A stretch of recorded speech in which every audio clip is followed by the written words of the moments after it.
All right. Well, we're here today to talk about unit. Sorry, I should have pulled this up first. We're here to talk about unit. Already bad. Sorry. Unit 12. I'm sorry. Unit 12 of the uh, Palestine syllabus. I'm John Harfouche.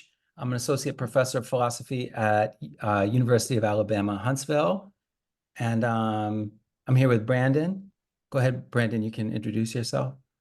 Yeah, hi, I'm Brandon Absher. I'm a associate professor of philosophy at DuVille University in Buffalo, New York. I'm also the treasurer of the Radical Philosophy Association. All right, great. And Unit 12 of the syllabus is on Frantz Fanon and Palestine. And we have two readings. One comes from Stokely Carmichael, uh, also known as Kwame Ture. And then the other reading comes from Zahi Zalloua, who's here with us. Um, and we're gonna talk to Zahi about his chapter. Zahi, you're Cushing Eels, is that how I pronounce it? Yeah. Cushing Eels Professor of Philosophy and Literature.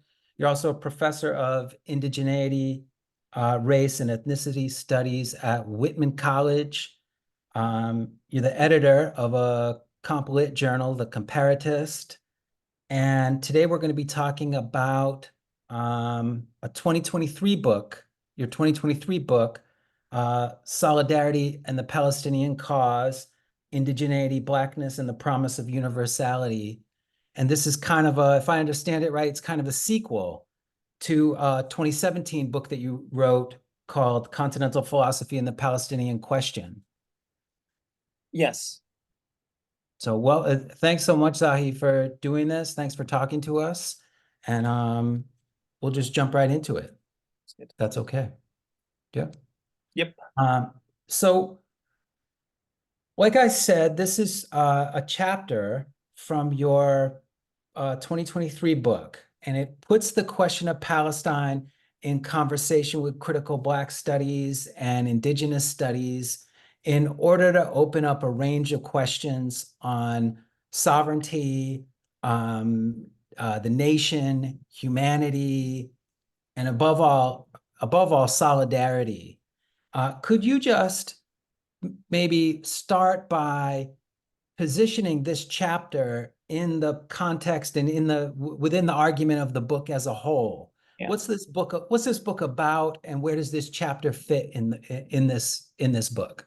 So it might make sense to relate this book to my first book on Palestine, which was an engagement with continental philosophy and its beginning of reckoning with the Palestinian question, with the status of Palestine. And this was in part due to post-colonial thinkers like Edward Said that really brought the question of Palestinian alterity to the forefront and attract the development of the Palestinian question in Etienne Balibar, Slavoj Žižek, Judith Butler, Jacques Derrida, to articulate a position where the Palestinian subject makes sense to a philosophical audience. The second book, the one we're talking about today, continues with philosophy. I mean, Fanon, Žižek is still very much present in this book, but this time I put Palestine as a cause. So it's a shift to kind of the politics of the Palestinian question, how it becomes a cause. And I wanted to put the Palestinian question in dialogue with critical Black studies and critical Indigenous studies. Because I think you get a different flavor of the politics once you foreground settler colonialism. In the first book, I evoked settler colonialism, but there was no real meditation on settler colonialism as such. So for me, indigeneity, right, marks a settler colonial context. I'm not interested in, Palestine, Palestinians prior to the Zionist encounter. I want to see how Palestine today is being shaped by a kind of obfuscation of the settler colonial regime. So foregrounding indigeneity in that context brings the settled colonial reality, the colonial situation for Fanon. So this first chapter deals with that directly. It is influenced by Fanon's famous chapter 5 of Black Skin, White Masks. And I tried to articulate what does it mean to be the object of a Zionist gaze, of a Western gaze. So that's the force of the indigeneity angle. And I've been very much influenced with critical Black studies, in critical dialogue with Afro-pessimism, especially in its reconceptualization of the human, where the human here is not only something to aspire to, something to be included under, but in fact is predicated on an anti-Blackness. You get this in Fanon, but also in Fanon you get resistance to the elevation of a particular kind of suffering. So for me, the Fanon of Black Skin, White Mask is very much in dialogue, in continuing that thrust in the wretched of the earth. So the colonized and the slave Black, for me, is not, there's no ontological difference between the two. Whereas for the Afro-pessimists, anti-Blackness is particular. The slave is irreducible to indigenous folks and other marginalized non-Black folks. So that's the general thrust that pushed me in this direction. So could we maybe unpack that a little bit? Because particularly that last bit that you said there, there's a lot going on in terms of your relationship with Afro-pessimist authors. So maybe we could start though, because Afro-pessimism comes out of a certain reading of Fanon. And one thing that we have on this syllabus is a few different interventions where Arab authors have asked questions about how Fanon is getting read in the United States and sort of decontextualized from the situation in Algeria in the 1950s. But let's put that aside, at least for a moment. And this chapter that you wrote, Look a Palestinian, the title comes from chapter 5, as you mentioned, of Black Skin, White Masks. And that chapter, certain themes, certain passages from that chapter have been very important to the Afro-pessimist project.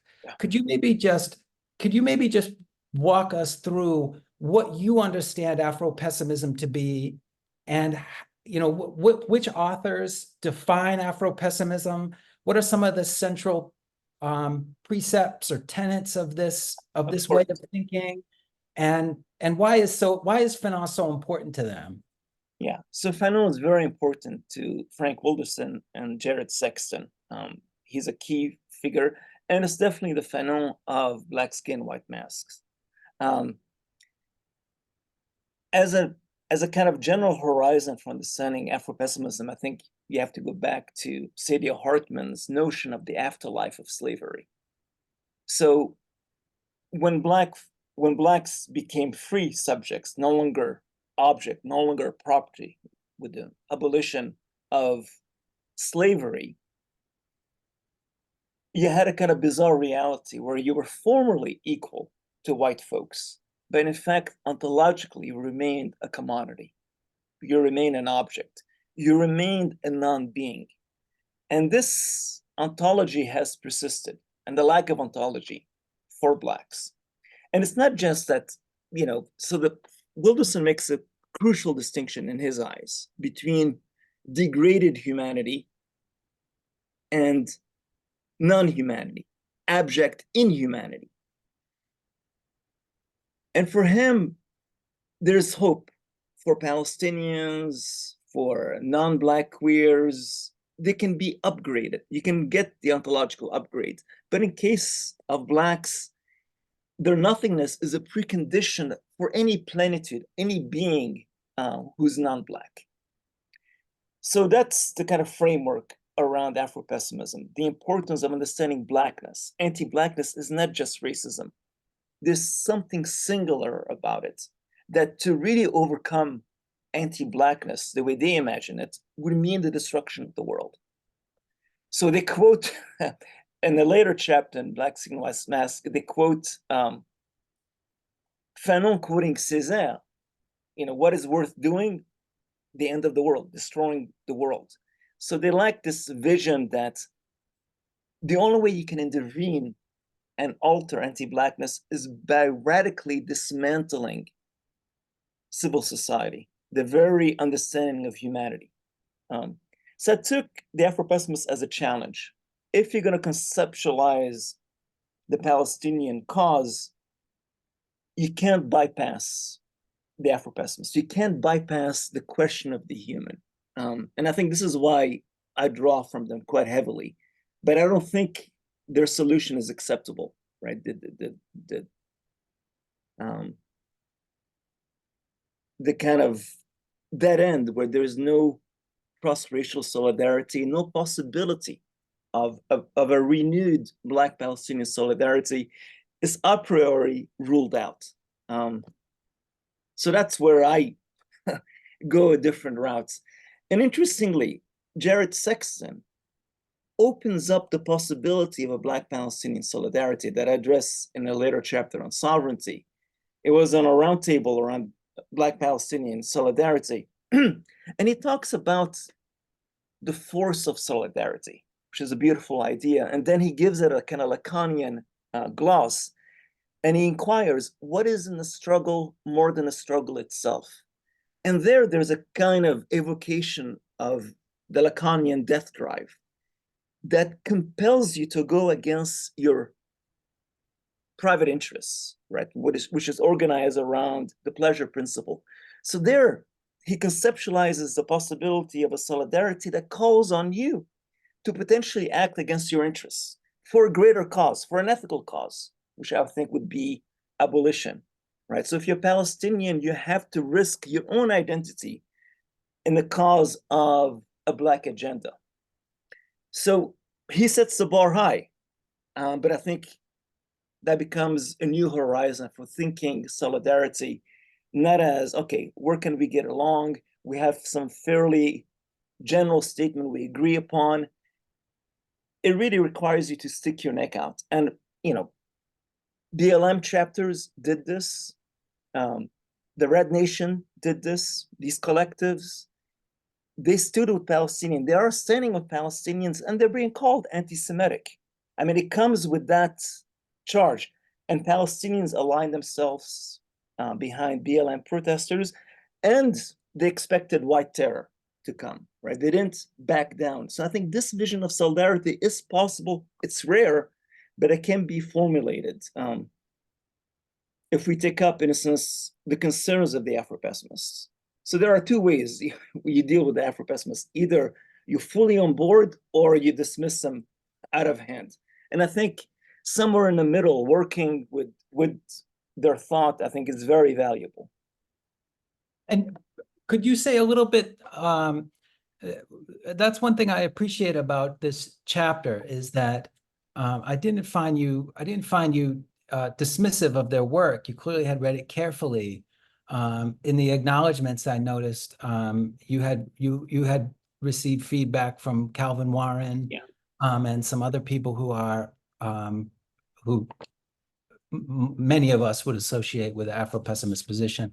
I'm not sure if Calvin Warren does himself at this point. But in any case, could you say a little bit about your criticisms of Afro-pessimism?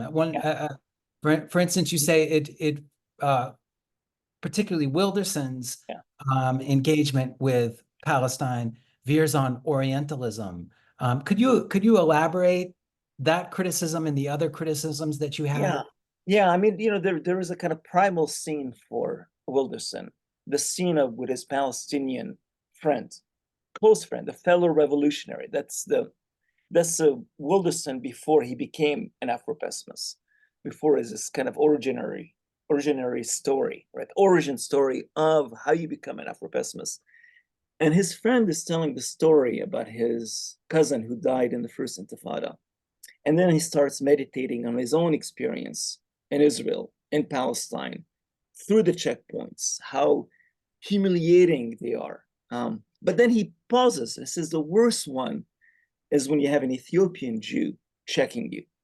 And at that moment, Wilderson, right, his dream of collaborating with his Palestinian friends is destroyed, right? He becomes disenchanted with the left, with a left that doesn't understand anti-Blackness.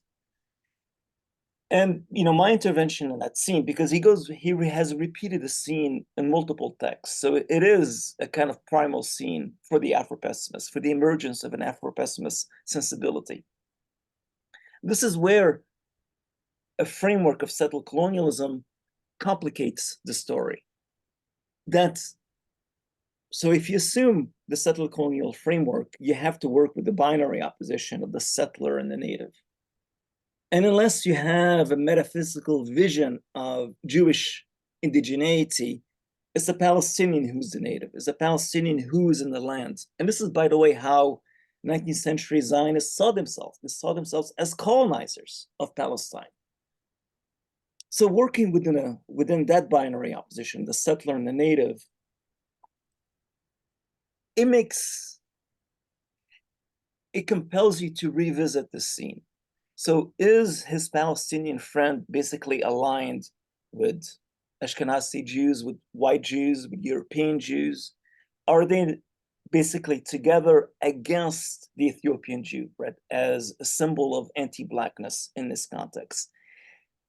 And my reaction is, okay, the anti-Blackness of his friend may be very much real, but it doesn't exhaust the scene. Wilderson talks about how Ethiopian Jews, in a sense, are coming to Israel for economic benefit, and they're exploited by Israelis. So they're not in a high ideal position. But if you're holding a gun to a Palestinian's head, you're closer to a settler, right? So one can complicate a little bit the settler native binary by thinking, okay, Ethiopian Jews are not exactly settlers in the way Ashkenazi Jews are settlers, right? One may have to bring in a distinction of the migrants, the person who comes to the settler states by force. And here we can think of Black communities in the United States who are coming from the legacy of racism. So when Africans came to the US, it was against their will. So one may introduce the category of the migrant, which makes it closer to the native, to the Palestinians in the case of Israel. But once you're part of the Israeli occupation force, at that point, you're a settler. You're participating in the logic of elimination. Wilderson has nothing to say about that. So how does anti-Blackness and a settler reality coexist in that scene? And I think it does coexist in that scene. You can't just say there's no anti-Blackness in the scene. Yes, there is. But Wilderson overreads it.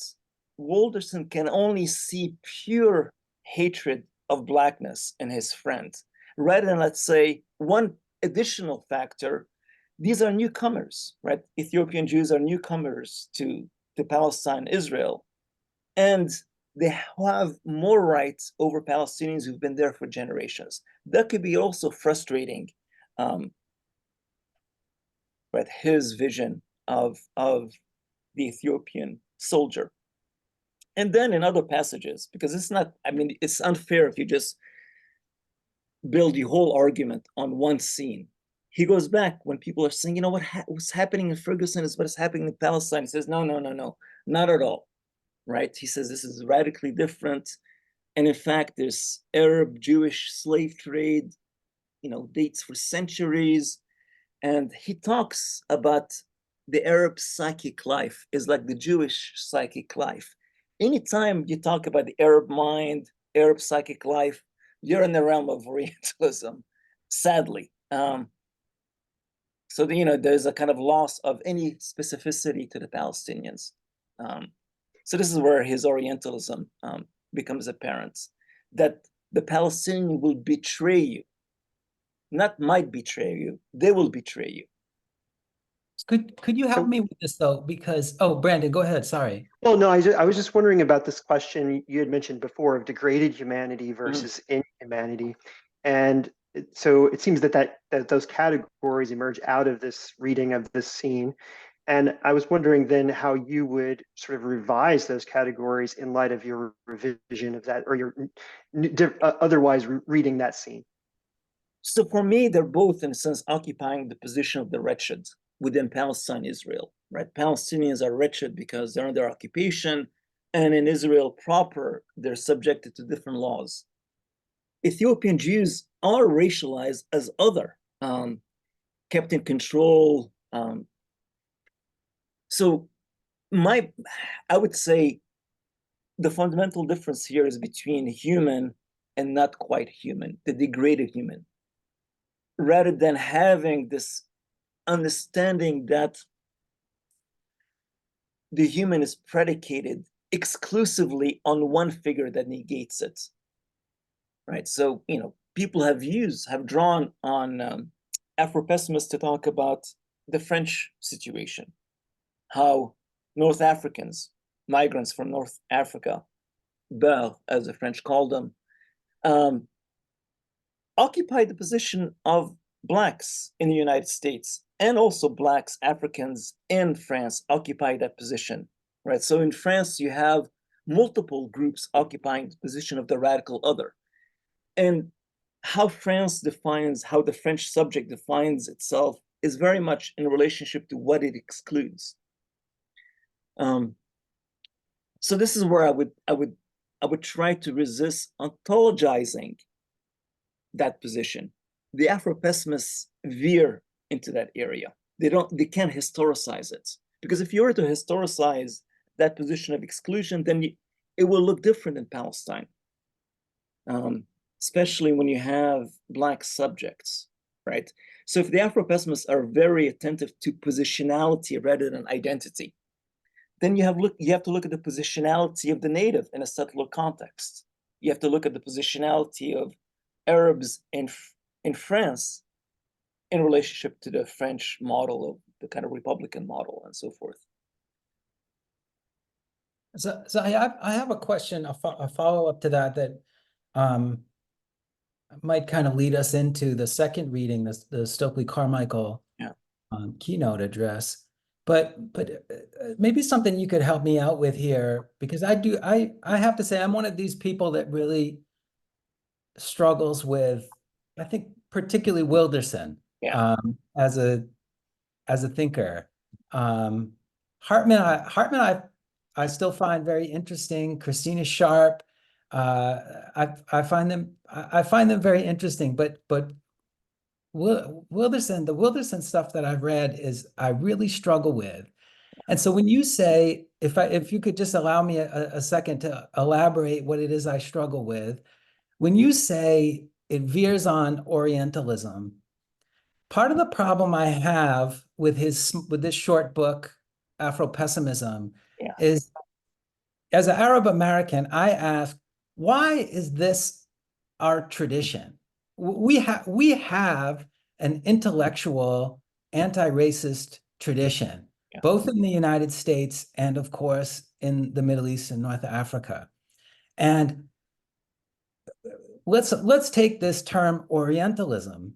When Said defines that, there's many ways we could understand this term Orientalism, but a basic understanding would be it's a kind of imperial propaganda, right?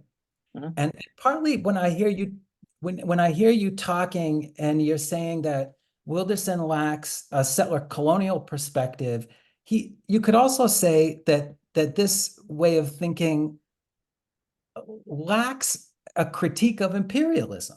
Yeah. And of course, for students, if you're listening to this, we'll have a whole unit where we'll talk about imperialism. The key figures from our tradition would be thinkers like Samir Amin. We'll read some documents from the PFLP and George Habash. And of course, a thinker that's alive today right now doing incredible work on imperialism in the Arab world is Ali Qadri. When we talk about imperialism, we're talking about the global north extracting value, extracting profits from the global south. How do they do it? Well, there is basically a massive sea of wage slaves that extends from the southern tip of Africa through the Middle East all the way to Southeast Asia. Some 50 million slaves in the world today. And of course, there is a primitive accumulation where the global north just basically comes and takes resources. Of course, how do they do that? Well, there's a native there that would negotiate the price of their resources, but they get eliminated, and that's what Samir Amin or Ali Kadri would call US-led imperialism, which is a war economy. How do you get people to give up their resources? How do you get people to work for slave wages? Well, you have to beat them up. And the Arab point of view on Israel is that Israel is, among other things, a kind of wedge that sits geopolitically and divides that mass of wage slaves against each other. And the dynamic that shapes the world is a global north defined by US-led imperialism and a war economy that basically beats up and murders the global south to enrich itself. And Wilderson, to me, he's just incompatible with any theory of imperialism. Because the dynamic is Black Africans, your oppressor is the girl in Palestine just as much as it is a woman in Palestine trapped under the rubble, just as much as it is Elon Musk or De Beers Diamonds or whoever else it is that is forcing you to work in these caves or in these tunnels to extract their minerals and what have you. To me, it really I at a certain point struggled to take it seriously as a critical perspective. I was just curious what you think about that. If that's too harsh, if that's too harsh an evaluation of the Afro-pessimist position. I think the critique is valid. Perhaps how Wilderson gets there can be maybe developed a bit more. I mean, sadly, Wilderson took courses with Said, actually developed a friendship with Said, but nothing really rubbed off, it seems, in a kind of the sensitivity for Orientalism and how, you participating in a certain kind of projection, the kind of white fantasy, European fantasy about what the Orient stands for. All of that is missing. All of that could have been useful. So if Wilderson begins with senior partners in anti-Blackness, white males, the global north and those in power, then you have a wide group of junior partners, white women, Palestinians, indigenous folks in the Americas. They're all junior partners because ultimately the vision of the human has been ontologized in a certain way that it needs Blacks to occupy the position of the slave, what the human is not. And the connection with Fanon is that Fanon was able to understand racism not merely as a kind of cognitive misrepresentation of others as a different species, as inferior, but fundamentally linked to the ontological production of the subhuman, the Black. And at the same time, tapping into this kind of collective unconscious that Wilderson investigates. And for him, the libidinal economy overtakes the political economy. Sexton says it decenters the political economy. I see the political economy and the libidinal economy as entangled, inseparable. And that's why, I return frequently in this book to Achille Mbembe's observation about the becoming black of the world. So here you have, at some level, it resonates with the Afro-pessimist that a blackened world reflects a certain vision of blackness and its association with slavery, with a liquidation of humanity. But it's a historical movement, right? The world is becoming black. The world is producing surplus humanity. Blacks, indigenous communities are the first targets, right? The global south is, you hit the global south first, but it's coming home, right, to the global north. So that's where what I find valuable in the Afro-pessimists is their introduction of the libidinal economy when we talk about anti-Blackness. And it's crucial, right? How, in a sense, there's a kind of enjoyment in anti-Blackness. And until we name it as such, we'll have a superficial reading of anti-Blackness. Mm-hmm. But it is the gesture to ontologize anti-Blackness, where anti-Blackness functions as a master signifier. Then it becomes very hard to dismantle this world and see the possibility of solidarity. So, you know, the becoming black of the world can be transformed, the becoming wretched of the world, right? The becoming Palestinian of the world right now. And Mbembe, in the earlier discussion on Gaza, really is talking about the Gazification of the world, that what we're witnessing in Gaza right now is basically a return to colonial cruelty, unmediated, in your face. And, you know, the global north is saying, okay, we may have to do this, right, to the people who are close to us in the upcoming catastrophes. So it's almost a dress rehearsal that we're observing in Gaza. So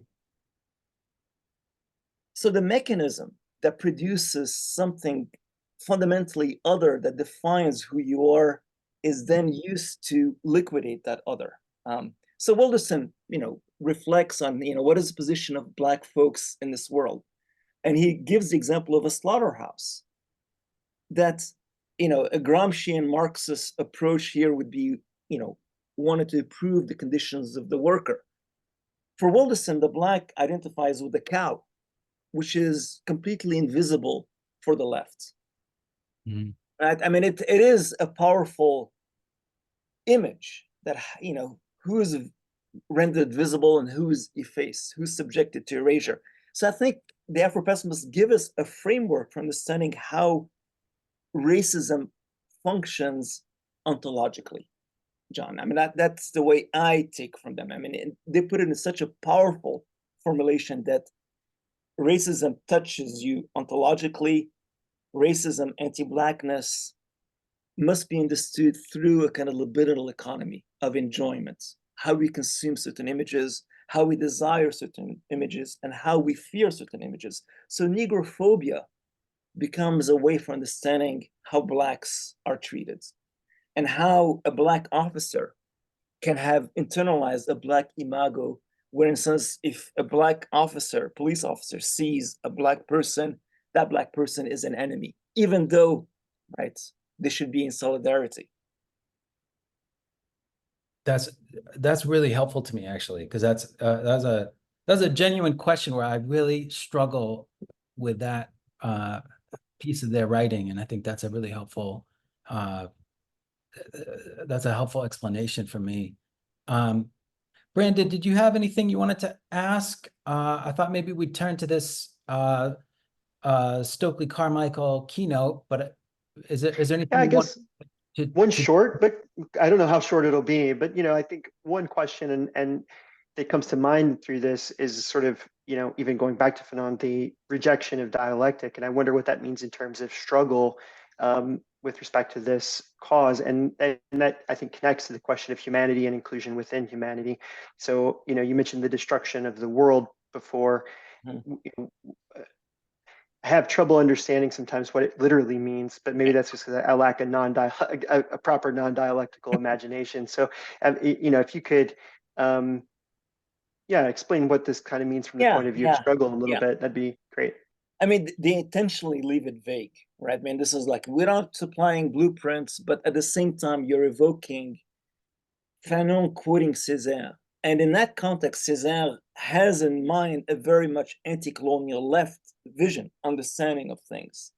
So how they extract that statement from Césaire and then make it a kind of radical vision of what changes looks like is difficult to understand. But on the question of dialectics, here, the Afro-pessimists at some level follow Lewis Gordon, who, in looking at Fanon's discussion of Hegel between the master and the slave, right, the subject and the other, for Gordon, in his reading of Fanon, the other, the Black, is below otherness. So there's no, I mean, this is part of the ontological upgrade, if in a sense you become involved in a dialectical relation where something new can emerge, is not available for Blacks. So, you know, they build their philosophy around this insight that there is no possibility of transformation.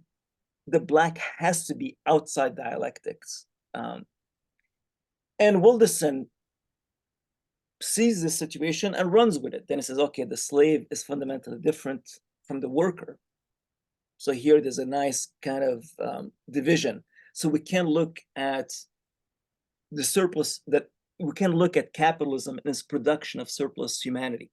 That's degraded humanity. We have to talk about anti-Blackness in its specificity. You rule out a dialogue. You rule out a vision of class struggle, which in this book is more prominent than in the first book on Palestine. Because, I mean, a free Palestine can be a neoliberal Palestine. A free Palestine cannot be an anti-Semitic Palestine. A free Palestine can be an anti-Black Palestine. So what does it mean to actually have a vision of a free Palestine? How does working with the Afro-pessimists, or at least their set of questions, help us reconfigure the human? And that human would have to be reconfigured with the backdrop of capitalism, right? I mean, right, that kind of quasi-transcendental horizon cannot be ignored. And I think the Afro-pessimists, they don't simply decenter the political economy, they abandon it. And here again, the wretched of the earth is a perfect counter model. So when Fanon is looking at Algeria and other colonized states through a Marxist lens, he says you have to stretch Marxism, right? A little bit of stretching. The Afro-pessimists break with Marxism. There's no stretching of Marxism. I think that's one of the weaknesses of the movement. Mm-hmm. So on page 65, page 66 of your chapter, you wrote this, I quote, you're laying out your vision for a kind of solidarity, a Black Palestinian solidarity. And you say, this is a solidarity that's not based on a shared positive humanity, which would foreclose the birth of new identities, new realities, new humanisms, a narcissistic reduction of the other's trauma to one's own, which would iron out differences and friction, nor a shared analogy of oppression, but a common struggle for emancipation or shared principles of liberation. You're quoting there Robin D.G. Kelley, whose works I would always recommend. So I was curious if that vision that you lay out there, if you see any of that in this keynote address from Stokely Carmichael in August of 1968. Was there anything in this document that you wanted to highlight or critique, or really, did you have any thoughts about this? It's a beautiful passage that speaks to the current moment as well, right? I mean, when he says about the reduction of the university to tool in service of imperialism, this is precisely what, if you're fighting for Palestine, the encampments, and we have one happening at Whitman College right now, wonderful students, and what they're pushing against is a vision of Palestine which is reducible to empathy, to the suffering of Palestinians. they're conceiving of Palestine, of the question of Palestine, as a question of liberation and emancipation, involving indigenous groups, involving Black folks, right, the internally colonized in the United States. So there, it takes up the language of the Black Panther. It takes up that language that BLM reignited, right, under Obama's watch initially, and more recently with George Floyd. But but BLM in a sense was co-opted so quickly, or at least moves to co-opting BLM happened very quickly with the Democratic Party, and chapters have broken from a more homogenized vision of BLM. And some of those chapters wanted to keep class struggle at its core, linking it to an earlier vision of Black power that is linked to a critique of capitalism, of global capitalism. What's happening in Palestine matters for Blacks here. So even though I don't engage it directly, for me, BLM, in a sense, resurrects that earlier narrative that has, kind of lost momentum with the transformation of the world, the end of the Cold War, and so forth, and the kind of neoliberalization of many of these key countries. Brandon, I don't know if you got a chance to read this keynote, but actually just a fun historical fact, the copy linked on the syllabus, this was actually Fayez Sayeg's his copy from his archive. We'll have a couple units on the Palestinian philosopher Fayez Sayeg later down the road, but it's a keynote that he gave for the Organization of Arab Students, and the OAS isn't around anymore, but at this time it was really the largest and the most radical organization for Arab Americans, particularly on campus. And certainly after the 1967 war, they really became fully committed to the question of Palestine. And when they did that, they started finding themselves organizing on campus along with the SNCC, the SDS, the Students for Democratic Society, the Black Panthers, the Third World Liberation Front, and other organizations like that who are radical anti-imperial groups on campus. And so Stokely Carmichael had been touring in the Middle East and had come to see what was going on there, and had started to speak out on the question of Palestine. In fact, just one small thing, if you don't mind, there's this acknowledgement to a young woman named Ethel Miner here in the second paragraph. She had put out a small pamphlet listing some basic facts about Palestine, and she was accused of anti-Semitism, and the OAS reacted pretty harshly to that to defend her. Stokely Carmichael defended her, and that's why that's there. So I mean, a lot of these same dynamics that you see where students are collaborating with other groups on campus, but then at the same time facing the same types of charges that students and faculty face on campus today. All of that's happening in the background of this document. So one thing maybe we could end with here is a theme that's been throughout this discussion and runs throughout the readings for this unit is this question of the human. And I thought it was funny that Carmichael ends his speech with a discussion of the human. And this is what he says. It's a long quote, but I won't read the whole thing, but I'm looking basically at the last section of his keynote address. He says, The United States of America is the greatest dehumanizer in the world.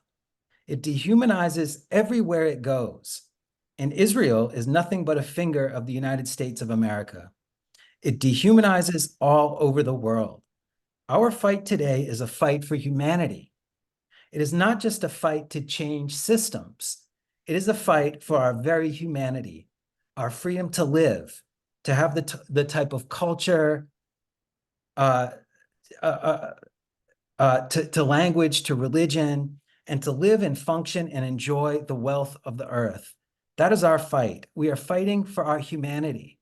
And he opened, right, if you remember, he opens the keynote with a discussion of the difference between being exploited and being colonized.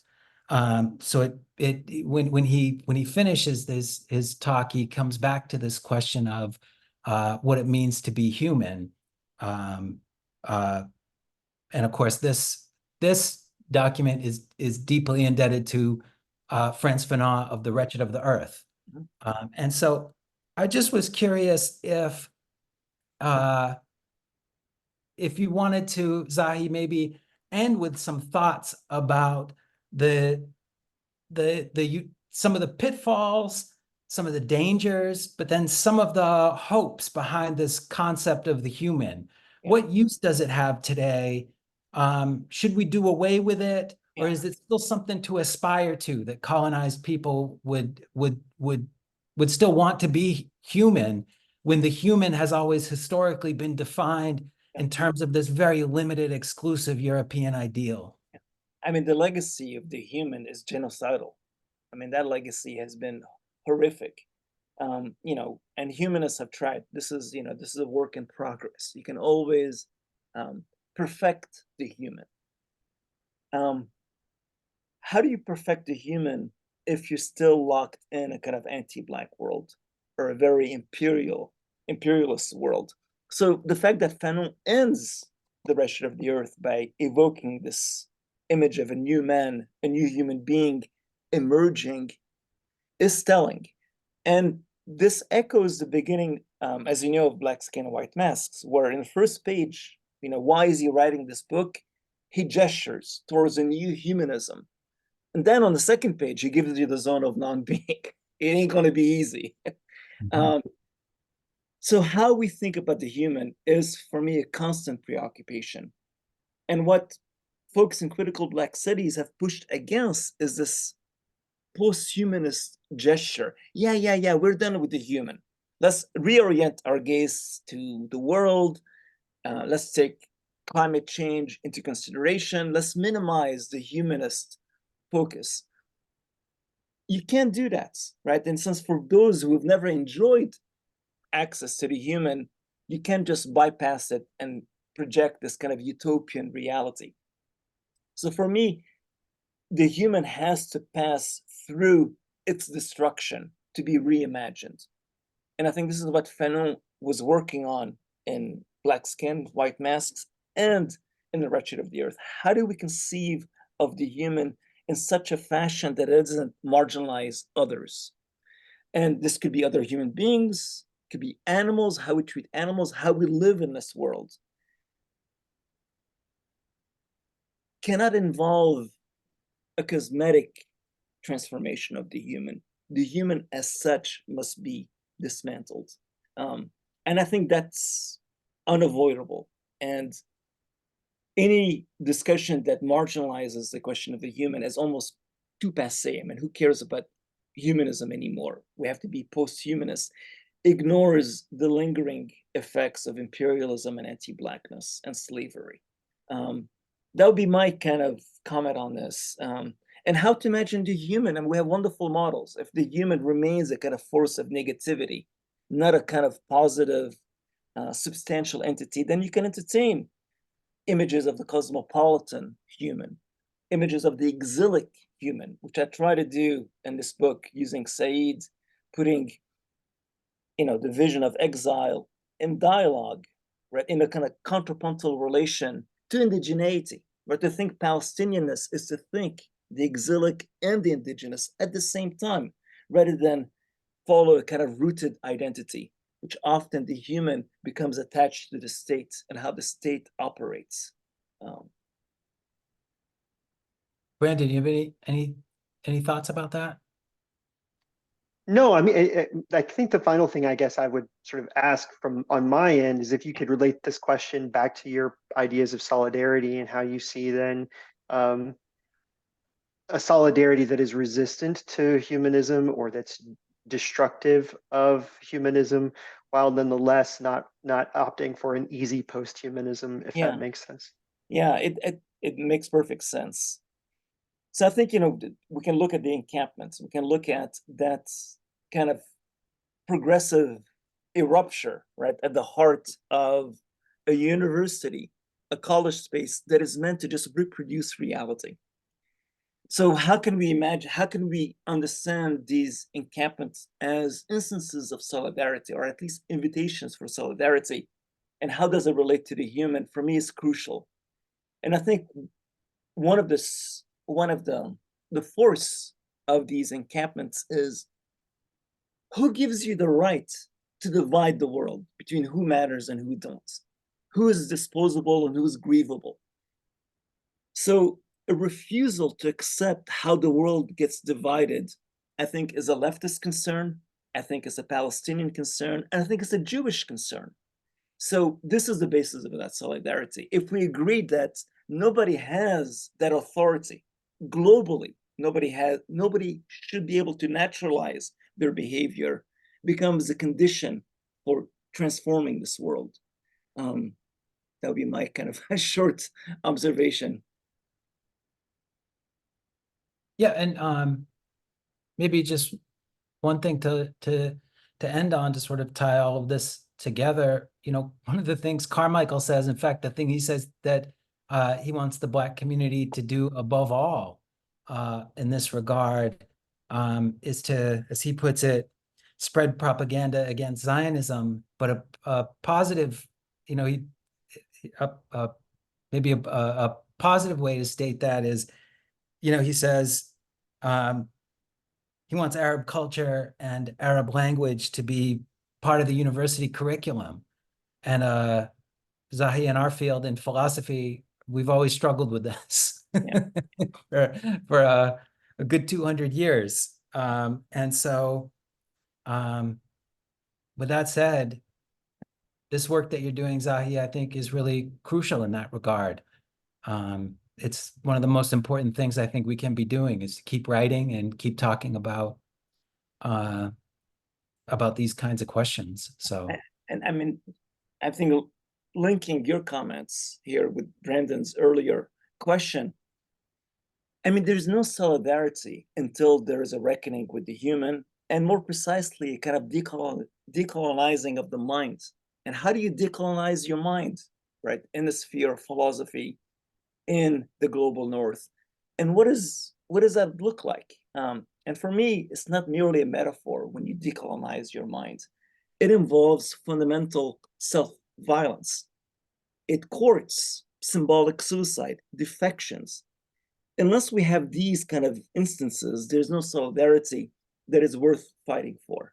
Because if a movement of solidarity merely reinforces your identity, it doesn't have that emancipatory force that compels you to act in a way that undermines any notion of allegiance to something that is exclusive, as in Zionism. So there's no Zionism that could be compatible with a Fanonian vision of reality, right? Where he tells Black folks not to be locked in their Blackness. So this resistance to any essentializing, normalizing, naturalizing ontology is one of the preconditions for the future of what you've been describing. I mean, I couldn't put it better than that. That's great. Thank you so much, Zahi. That's a pleasure. Thank you, John. Thank you, Brandon. All right. Thanks so much.